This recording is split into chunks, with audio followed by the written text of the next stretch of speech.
Hello guys, how's it going? My name is Dal, and with 11.1 slowly approaching towards the live realms very soon, I thought now would be a good time to start taking a much closer look at a variety of different classes receiving significant changes for the Season 2 content, and Monk has been one of those classes that's been on many players' radar. Whether you're choosing to play Mistweaver, Windwalker, or possibly even Brewmaster, we've seen a number of Monk players actually receiving buffs after buffs over these past few weeks, and hopefully all of these will be enough to make a viable option for Season 2, because all three specs are looking actually somewhat fun to pick up and play into. Whether you're looking to go for a big block kick combo playstyle as a Brewmaster, the mad healing buffs that have happened to the Mistweaver as you're going to be zapping your way with Jade Lightning towards the top, with him becoming a very popular healer so far in the testing realms, or even Windwalker, who is straight up getting some Plunderstorm abilities as part of the class kit within the talent tree, plus a variety of other improvements, which I wanted to really take a closer look at in today's video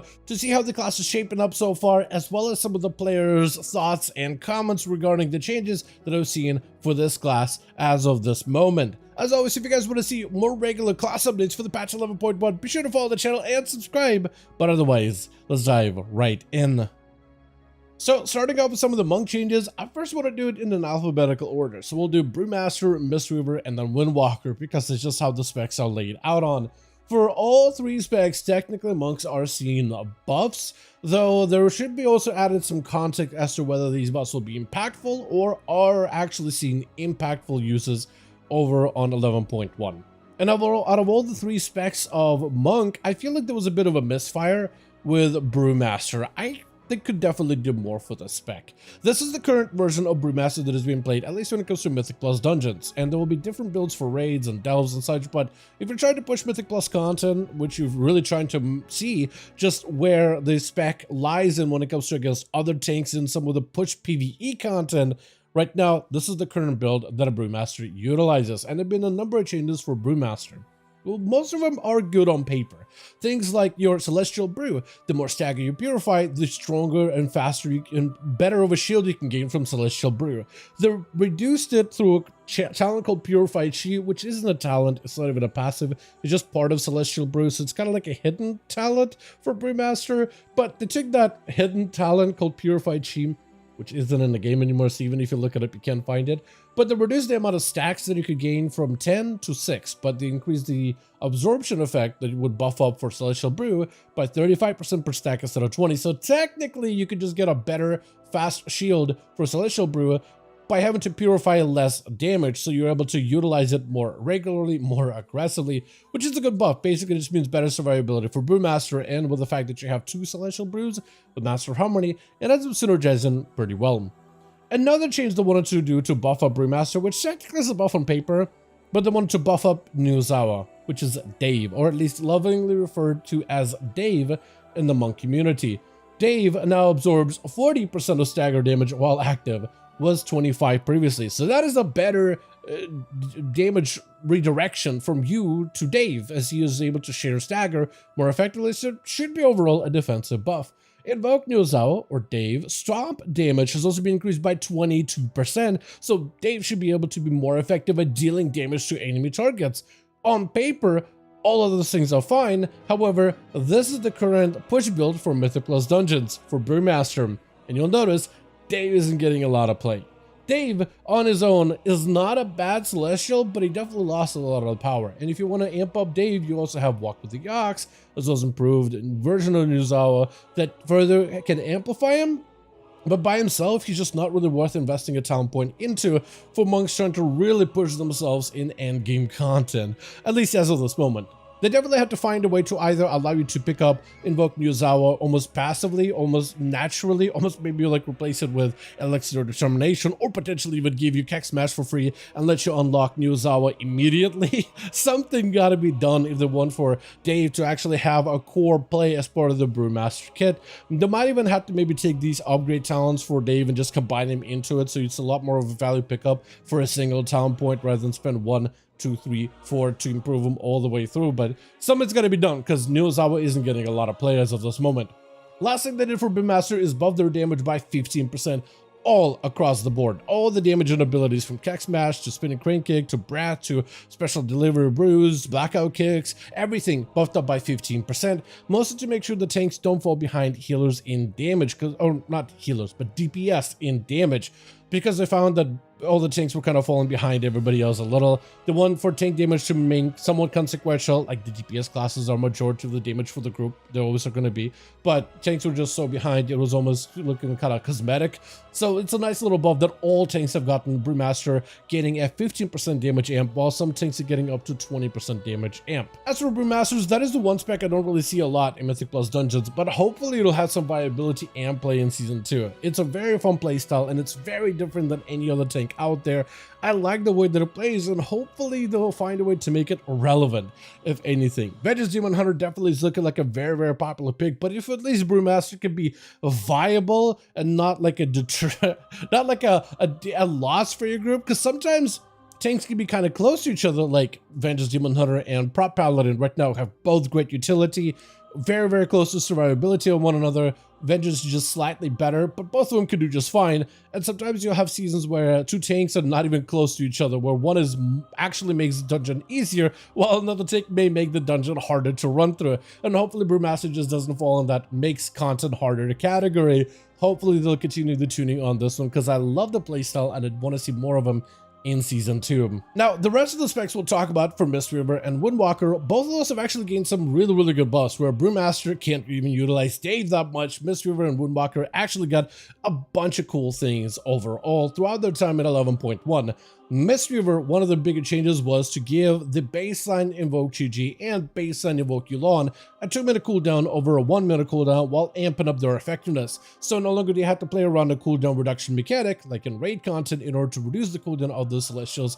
Putting them at a 2-minute cooldown and making them highly impactful is, I mean, I think it's a really good change. You can still drop them down to a minute CD if you want to, like for dungeons, which is a very popular pick, or you can go with Jade Bond and make it more effective, which is, I mean, always going to be good. The fact that these Celestials are effective at a 2-minute cooldown, I think is going to help Mistweavers with their timers, but also allows the Celestials to feel more impactful, as a 3-minute cooldown sometimes can feel like it is a very, very long time of wait, and cooldown reduction can sometimes be very, very inconsistent. However, especially when you're playing around with Evoke Chi, I guess they found that the Mastery playstyle and Mastery healing of Mistweaver is maybe a little bit too good, as the actual Celestials do feel highly impactful, but they also started to reduce some of the Gust of Mist healing for both the Celestials and Mistweaver. We saw Jade Bond, instead of increasing the Gust of Mist from Chi by 20% or 40%, now reduced to 20%, so still is an increase, but not as heavily as it was. Even Mistweaver's Mastery healing of Gust of Mist have also been dropped down by looks like 10%. It is a decent bit of your overall healing, not the most, but it is a lot higher, and it does feel like it does a lot of healing as of this moment, especially together with your bird as well. It's very, very solid, but maybe they're seeing that this number is a little bit too high for their liking. Also, with the talent of Resplendent Mist, it before was a talent that allowed you a chance to do your mastery to do 60% or 120% more healing.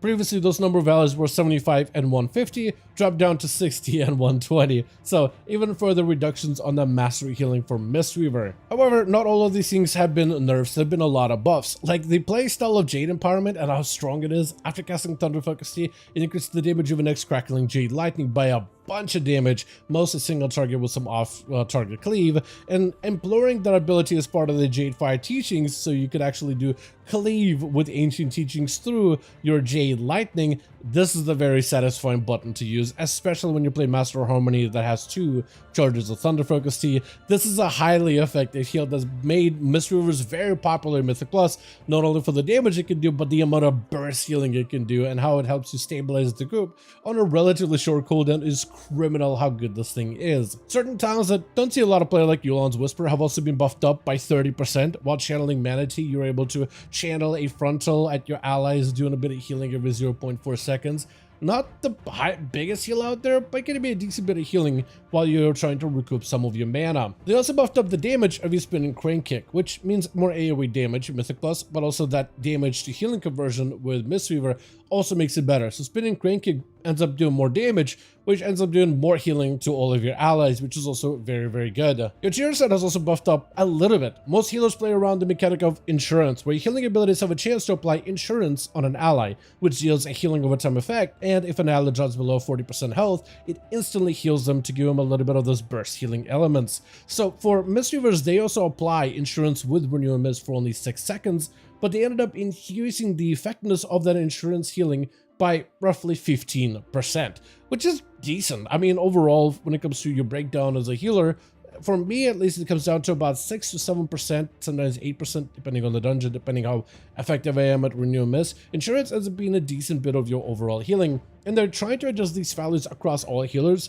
I guess they felt that maybe insurance needed to be a little bit more effective for Mistweavers, but a buff is a buff. Another buff we saw is if you don't want to play Jade Fight teachings, like usually we don't play it in raids, instead you'll usually play something like your Rushing Wind Kick, they buffed this one up as well. Rushing Wind Kick deals a ton of nature damage from a distance, not necessarily putting Mistweaver in a melee role, but allowing him a little bit, at least like 25 yards to back up and to still be able to land Rushing Wind Kicks from a distance while still being able to supplement more healing.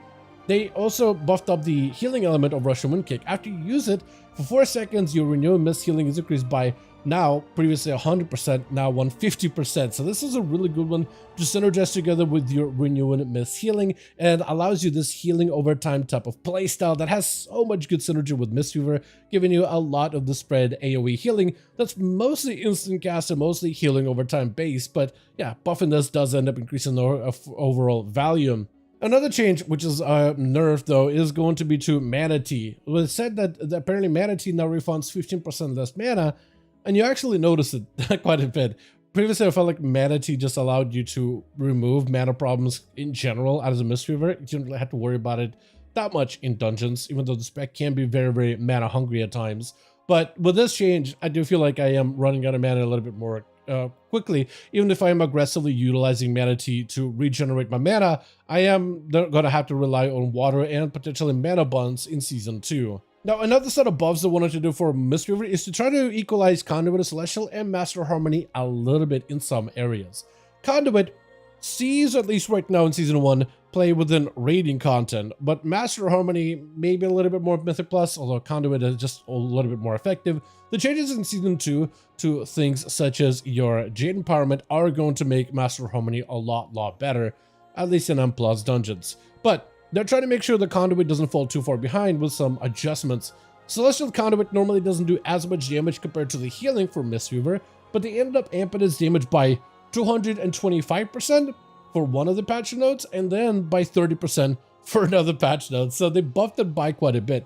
So now Celestial Conduit for Mistweaver in full Intellect gear, you'll now radiate 6.9 million healing onto nearby allies and 5.7 million nature damage onto nearby enemies, doing more damage and healing per target that you're hitting. So Conduit Celestial is becoming a little bit better as an aggressive button. I don't really know if this will actually get more damage uses, but technically you could use it to do burst damage in a solo shuffle, BG Blitz, while also healing your allies. Could potentially be good in the future as like this hybrid ability, but only time will tell. Another thing they did is adjust Heart of the Jade Serpent. Normally this would work off of your Shaylin's Gift, which saw very little play in Season 1, so you didn't really get much value out of this talent. But it previously had a requirement where Shaylin's Gift had to consume a certain amount of clouds in order to be able to activate Heart of the Jade Serpent. Now, Shaylin's Gift, the way that it functions is while in combat, you generate a mist of healing every few seconds. You can you can change it so it generates a mist every 4 seconds or every 8 seconds, depending on your talent build. But the longer you stay in combat, the more mist you generate, and you can absorb those mists, and they will get to be absorbed as a cloud into Shaylin's Gift. The more mist you consume, the more overall healing it can do. Previously, the Heart of the Jade Serpent would give you a massive cooldown reduction, so many of your abilities, but you first had to consume a certain amount of mist with your Shaylin's Gift. They removed the mist requirement, and now this ability functions every time you use Shaylin's Gift, but its duration is now going to be based on the number of mists consumed. So if you use it super early with like only a few mists, it'll give you a shorter duration, but it'll still give you value of Heart of the Jade Serpent, so you no longer have to delay Shaylin's Gift. If you need to use it as an emergency heal, pairing together with Counter Celestial, it'll also give you more cooldown reduction for a lot of your base abilities, which could be used in order to save an ally with that cooldown reduction, or potentially turn around and do additional damage. This just ends up being a more elegant change overall. Also, the talent of August Dynasty, apparently this one had a 8-second internal cooldown where it wouldn't activate. They removed that completely, so maybe Condo Celestial is gonna see some more play. And with Master of Harmony, they're actually reducing the Orbital Force damage. Used to be 15% of your Rising Blackout kick. Rising Sun Kick, Blackout Kick, and Tiger Palm used to like do this frontal sonar ability damage to all targets in front of you. They reduced it from 15% damage splash to 5% damage splash. So it's a little bit less good, trying to equalize the damage output of the two. Hard to tell which hero spec is going to be the play, but Mischievous have been a very, very popular pick so far in Season 2 in 11.1 PTR. Now, tuning is by no means final, so they could really just adjust it in such a way where all of a sudden Mischievous go from a very competitive to less competitive, but I am hoping they'll keep him in a competitive spot because they've been so much fun to play into. And it has been one of my favorite healers, especially someone who plays a lot of melee DPS classes. If you ever want to get into a healer, Mistweaver will be the best transitional spec, I'd say, when it comes to trying to learn healers. Because you do a little bit of damage to heal allies, and then you'll learn a bit of healing, which is mostly instant cast. But the way Mistweaver plays is super, super satisfying and definitely worth picking up in my opinion. And hopefully they'll continue that supremacy they've been able to establish so far in PTR into Season 2 content. Because then we could have Dragonflight Season 3 all over again, which is one of the more popular seasons of any expansion's history, at least when it comes to Mythic Plus dungeons. Now finally we have Windwalker, which is seeing just buffs all across the board. Their tier said they can buff up the damage of the Fist of Fury based on Wooden Streak. They're basically buffing the damage amp of that Fist of Fury that it gains. So it'll gain now 8% damage buff per stack of Winning Streak consumed instead of 5, so just roll more damage for your Fist of Fury, which is one of your basic combat abilities. Outside of this, we got some talent adjustments, mostly to talents that don't normally see a lot of play, and that actually get players to try them and play them a little bit more regularly. Things like Slice and Winds, which is basically a Plunderstorm ability that we're able to add in the game. I'm super excited to see more of these in the future. The longer you wait with an empowerment, the further you go flying. It does replace your flying Serpent Kick, so it's a, I'd say, better mobility ability, but it also deals a significant bit of damage, and I want to make sure that it still stays relevant and actually gets some play in this next season. So they buffed this damage further. It already does a ton of nature damage, but they buffed it by 33% further. And the level 1 empowerment, now movement that it causes, has been decreased by 50%. So if you're in a dungeon or a raid and you want to use that kick, but you don't want to go flying all across the room, if you want to use it in Empowerment 1, you'll still do full damage while doing this little hop. Makes it much more controllable and much easier to deal with and utilize, so the ability in the talent is not as unwieldy as it initially was. A couple other talents that buffed up that weren't really getting played by Windwalkers were Zuen's Bond, which previously had this interaction with your Storm, Earth, and Fire that had cooldown reduction based on your Storm, Earth, and Fire damage, which was not consistent. They just flatly reduced the cooldown of your Zuen from a 2 minute to a 1 minute 30 seconds if you pick up Zuen's Bond. Increases his damage by 30%, give it a shorter cooldown, which can give Windwalkers a more consistent window of either 2 minute Zuen or 1.5 minute Zuen. So if you want to line up your cooldowns every 3 minutes to deal more damage, maybe with Lost or maybe with some kind of a boss window, you now can do that as a Windwalker, becoming either as a pseudo 3-minute class with a 1.5 minute burst or a 2-minute class instead, giving you the flexibility, which I think is an excellent change. And so far this channel has been seeing a lot more play with the Mythic Plus dungeons. Another one that also buffed up, but it's hard to see if it's going to be any play in the future, Last Emperor's Capacitor. Cheese Spenders increase the damage of an next Crackle and Jade Lightning, used to be by 200%, but now by 400%, so doubled up in its effectiveness, and reduce the cost of the ability by 5%, stack it up to 20 times. So that's a lot of damage, 800 times 20. It's a lot of a damage amp in a Mythic Plus dungeons and AoE content. You can combo it together with Power of the Thunder King, where Crackling Jade Lightning, this empowered version of Jade Lightning, now chains up to 4 additional targets at 80% effectiveness, and its channel time is reduced by 50%. So it's very, very... Oh, also your Storm, Earth, and Fire can use the actual Crackling Jade Lightning and get the benefits of Last Emperor's Capacitor, so that can also cleave everything around you, which is pretty good. Hasn't really seen a lot of play in Mythic Plus, but at least they're trying to make some of those lesser played, lesser valued talents a little bit stronger, which is very good to see. Another talent they empowered, which I'm a huge fan of, is Ordered Elements. Previously, this talent needed to be procced by using a Rising Sun Kick and then maintaining Rising Sun Kicks to maintain the buff of Ordered Elements. They basically removed the requirement, so now during Storm, Earth, and Fire, chi costs are reduced by 1, so all of your chi based abilities have a lower cost. Blackout Kick, which only costs 1 chi, now gets no chi cost, and further reduces the cooldown of affected abilities by additional 1 second. So that's more aggressive uses of Rising Sun Kick, as well as Storm Earth and Fire. Activated Storm Earth and Fire resets remaining cooldown of Rising Sun Kick and grants you 2 chi instantly. So it ends up being a very aggressive talent that's, I think, a little bit less unwieldy to play with. Having to manage a Rising Sun Kick in some situations, I felt like was a little...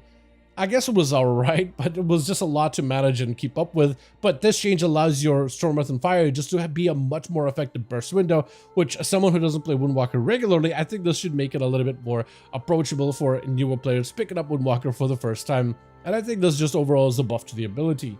They also wanted to buff up Conduit of Celestials, which has been getting a bit more play in Mythic Plus on PTR recently, mostly to the Heart of the Jade Serpent.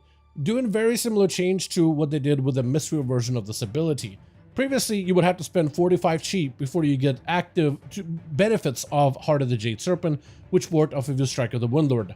They removed that chi cost, making it work every time you use Strike of the Windlord, but that gave you a shorter duration for it, down to 6 seconds. So you get big cooldown reduction for Fist of Fury, Strike of the Windlord, Rising Sun Kick, Flying Serpent Kick, as well as your Whirling Dragon Punch by 75%, and the challenge time of Fist of Fury is reduced by 50% without reducing its damage, just allowing it to do its full damage quicker while Yulon is active, but the buff now lasts for 6 seconds. So this is a better trait that allows the buff to be a little more consistent every time you use Strike of the Windlord, so you can get benefits from it every time. With Strike of the Windlord being a great prime ability, because you can maybe combine it together with Thunder Fist to unleash decent damage, but Strike of the Windlord can now be used as primary ability, so you can build up the resources, Strike of the Windlord, and then follow up with as many of these big kicks and big cooldown reduction abilities back to back, and you can even combine it together with ordered elements to make it easier for you to execute that burst window that you can get with Heart of the Jade Serpent. So that can be pretty good together, and again, just makes Windwalker overall one step to being a little bit easier to grasp and pick up, especially heading into new seasonal content. As always though, I do want to thank all of you guys so much for watching, and hope you guys did enjoy this update. If you did enjoy it or found it informative, go ahead and give this video a like. I would very much appreciate it. As always, join our Discord community, best place to talk about all of these newest class changes as soon as they hit the PTR realms. Also, let me know all your thoughts in the comments down below, and as always, I'll see all of you guys in the next one.